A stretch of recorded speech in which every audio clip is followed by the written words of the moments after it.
this September. Bad blood will be settled.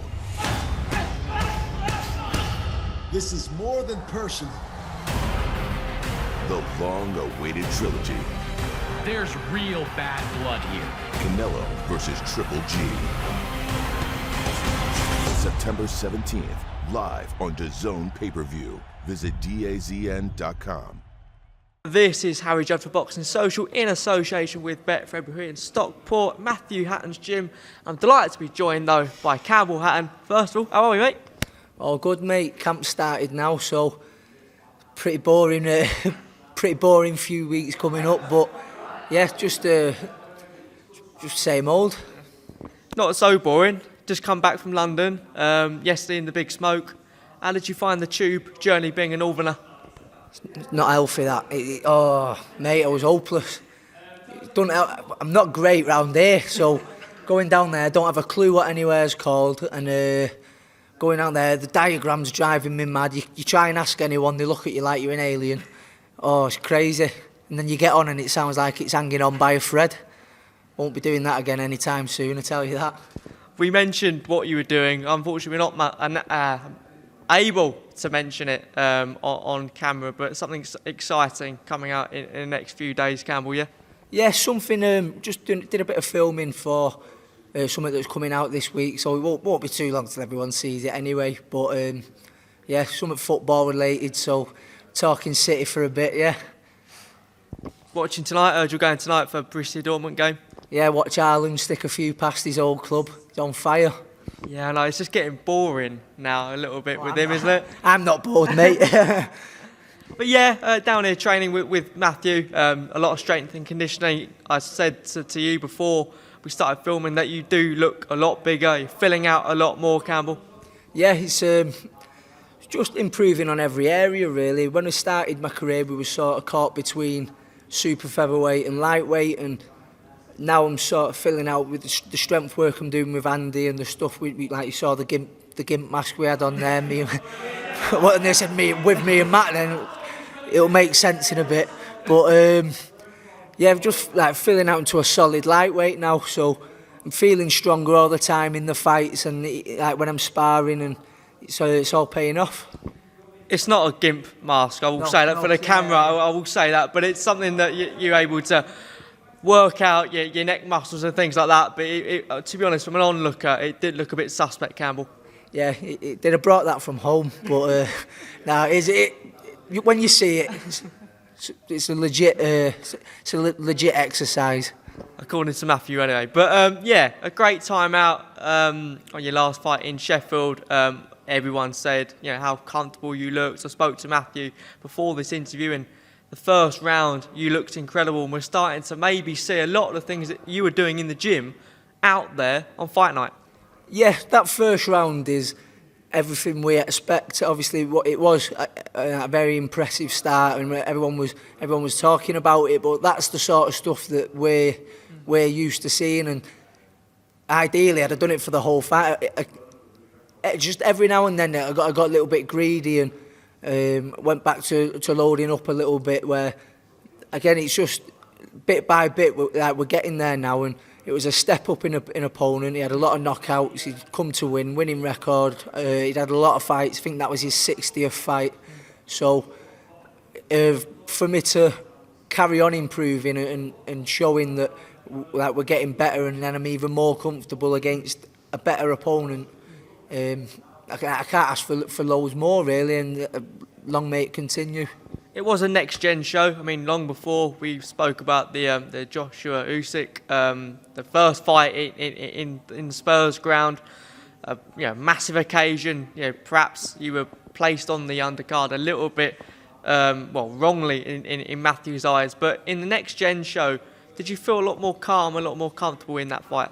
Yeah, so we've come away from that Spurs fight, and we've learned as a team on the whole where that was a little bit too much too soon, and we've done we've had a good mixture since coming back, where we did the show in Bilbao where no one's asked about Campbell Hatton over in Spain, and I could just go there, mind on the job, and I came away with my first stoppage. So We've done that, and then we came back to a few bigger shows like the Acoli card at the O2, the Manchester Arena show, which is probably one of the best experiences of my life, that ring walk. But they're like 2 bigger shows, and we've maintained them improvements, and I've not gone back to the old ways, which I'm happy with. So like the good mixture of the two, then we came back to the next gen. So I think that's the way forward now, because them experiences on the big cards are well beneficial to me and are going to stand me in good stead, and I'd be silly to turn them down. But if we throw a few of the smaller ones, where like even that we say next gen show, it was still a very good card, and I think that's where I can do a lot of my learning and take what I've learned on the smaller shows, and I'm starting to put them into play on the bigger ones now instead of getting too over-eager. One of the main differences for a lot of people actually in attendance, and perhaps you could hear it on the broadcast as well, was the band that played there. A reminiscence of the Vegas and your father's career as well. I got told by Matthew that was Dalton's idea. It was nothing to do with you. No, it weren't. It was the same band that went over to Vegas for my dad against Mayweather, but Dalton had him for his fight, and then he came up to me in the fight week, said, "We've got the band, do you want them to do your fight as well?" So I nearly bit his hand off when he offered it, but yeah, do you know what? That was something else, that buzz. So I think I'll be trying to have them again. Could you actually hear it in the ring? Yeah, I was ready for dancing at one point. I was loving it. Your last fight was an 8-rounder. Again, can we see you move that up, or are you going to stick with that for a while? What's the next step for you? We're not too sure yet. I'll leave that to my team. I'm well up for stepping up to the 8-rounders, but I've got good people around me, and like Matt keeps reminding people, I'm only 21, so there's no rush, and so we might maybe get one more 6, or whether it's an 8, I'm open to either. You wanted, or Eddie Hearn said he wanted you back out 2 times before the end of the year. It's getting tighter and tighter before we need a fight or a deadline. Can you give us any information on when we can next see you out? Yeah, it's we've been given a date that it's likely to be. I won't say the exact date, but it's looking like end of October, early November time, so not too far, and we're preparing as if that date that they've said it could be is set in stone, so we'll be well ready for that, and hopefully get a quick turnaround after that to get into double figures by the end of the year. I was fortunate enough to be with your dad this time last week to speak about his comeback on November 12th. Just, I've not spoken to you about that announcement. Just give me your initial reaction when you saw he was coming back out of retirement for that exhibition. Yeah, at first I was fairly not sceptical, but wondering at what it's going to be, because I wouldn't have liked to see him have a proper comeback at his age. He's done that, and he got a lot of closure from his comeback fight, which was in 2012. So I wouldn't have liked to see a proper comeback fight, and he's having an exhibition which is going to get him fit, healthier. As we've seen, he's lost a load of weight. He's living a lot better, and that can only be a good thing. And I think he's in a good space in his head as well, which comes with living well and having that sort of motivation, and it seems to have done great things for him. So yeah, well behind it, and I'm excited to see how he looks on the night, because I missed out on all the fights of my dad's and Matt's, so I'll get a little taster of that, and he was looking really good. Preparing for it, we had a little spar, and it's still there. You never lose it, and I was surprised just how fit he was. So yeah, 100% behind him with it.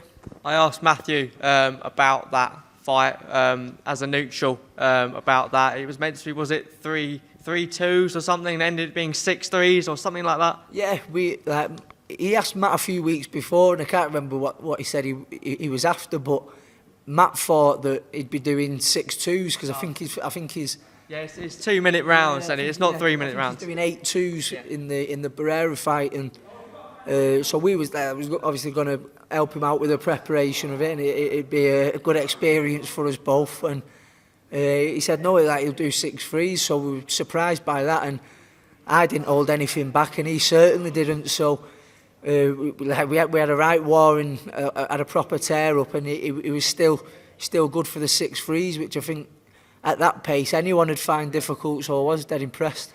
He didn't give me an answer when I spoke to him. Is it the end? Is it going to be another exhibition after this? Just give me your thoughts on, you know him better than anyone. Can you see this being the last one?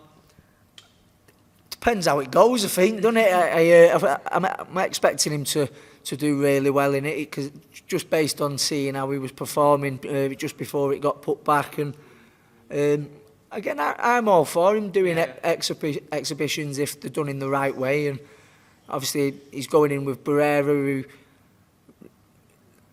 obviously both been retired a long time, and there's no bad blood there. I wouldn't want to see it go, going with someone where they're going in there to try and take each other's head off. Obviously, if it's done right, I'm all for it, yeah. I think it's going to be a massive occasion for the city anyway. I think when I looked at it with the first fight, I think it was sold out. So again, I can only see it being similar for this fight. But are you going to be helping him train for this one? Yeah, if he wants more rounds, I'm always here. And it was a mad experience. And I did enjoy bits of it more than I thought I would. Give him a crack and that, and got a few back as well. Picked a few tricks up off him myself. So it was, it was great for us both. Dead competitive sparring. It's good for my learning, and it's good for bringing him closer to his exhibition fight and getting them rounds under his belt. So definitely up for it again. Another fight which is doing the rounds at the moment. We've had news about Eubank Senior's view on the fight, and obviously we had the face-to-face the other day, and a lot was said in that one. But just give me your opinion on how do you think the CONOR BENN and Chris Eubank fight will go. I think I overheard you saying you think CONOR BENN will do the business. Yeah, probably is a little bit of bias, because I do think of Conor as a good friend, and he's done a lot for me in my career. So I do want him to win, but my mind tells me he's going to do it as well. I don't think anyone can say either way that they know how it's going to go. It's a very tough fight for both men, and I do see Conor coming out on top. I think it'll take a lot out of Eubank to get down to that weight, and Conor's just going to be full of energy. He's not going to have to make weight, because I think any fighter will tell you that that's probably one of the hardest things in your whole camp, and your diet is generally geared towards helping you get the weight off instead of always being about performance, whereas Conor's diet leading into this is just going to be to fuel him and get the best out of him, and he's going to get in the ring with so much energy, and he'll probably feel $1 million. So I think that's going to be a massive benefit to him, and I think not even just from the weight side of things. I think Conor's a small target, and he comes nice and low with them head movements, and I think he'll struggle to catch Conor, to be honest. Similar with you and Conor, both Nigel and obviously I think Ricky now, they've both stepped away a lot from both your, they're not in the corner, for example. Are you thankful for that? Does that release, I know you with Matthew, but to be not with your dad, and does it release some sort of pressure, do you think? Yeah, it does, and again, I've still, I'm sure it's the same for Conor, that my dad's at the end of the phone, and he lives round the corner, so he's still there for any advice that we need, and he's my manager, and I've still got his guidance. But I want to make my own name in boxing, and I think it's hard to step away from being Ricky Hatton's son if you've got Ricky Hatton over your shoulder all the time. So I think it does take away some of that pressure to an extent. But I want to be my own man, and I think the way to do that is by going in there and not having him with me all the time. But like I said, he's still getting all the best advice off him, and the guidance. So I couldn't ask for much more. I think everyone is in agreement that I think all three of you are pretty much, you've got your own careers now. I don't think that father-son thing is obviously with the Eubank Ben fight, it's obviously from their father's names, but in terms of you all three individually, I think you've all moved away from that. You're certainly not in your father's shadow anymore. Do you agree?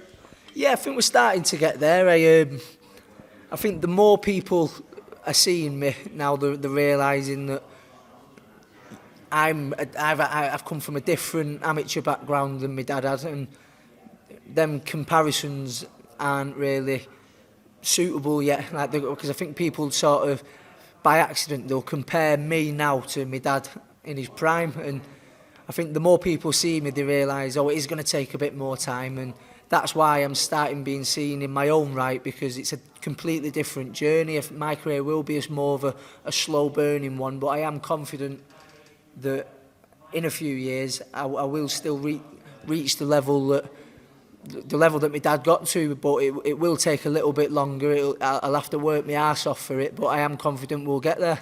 Finally then, big fight week in Vegas, Canelo and Triple G behind me. We've got Matthew, who boxed Canelo when Canelo was... Yeah, he's not mentioned it. No, he's boxed him when Canelo was the age of 20. Give me your thoughts how you think that fight will go. I think Canelo stoppage, to be honest. Early or is it a late stoppage? Late, because I think you see Golovkin's chin; it's still granite. I don't think he's stopping him with any sort of headshots. But I think what was he called? Is it Murata who we fought last time? Golovkin. He seemed to be like he hurt him to the body a few times, and he's still a very, very, very good fighter, Golovkin. But he's not the animal that he once was. And I think Canelo could probably stop him with a body shot, and I do think it'll be quite a dominant performance, but I don't think anybody has an easy fight with Golovkin even now. Yeah. Thanks, Dr. Boxing Social, Campbell. This September, bad blood will be settled. This is more than personal. The long-awaited trilogy. There's real bad blood here. Canelo versus Triple G. September 17th, live on DAZN pay-per-view. Visit DAZN.com.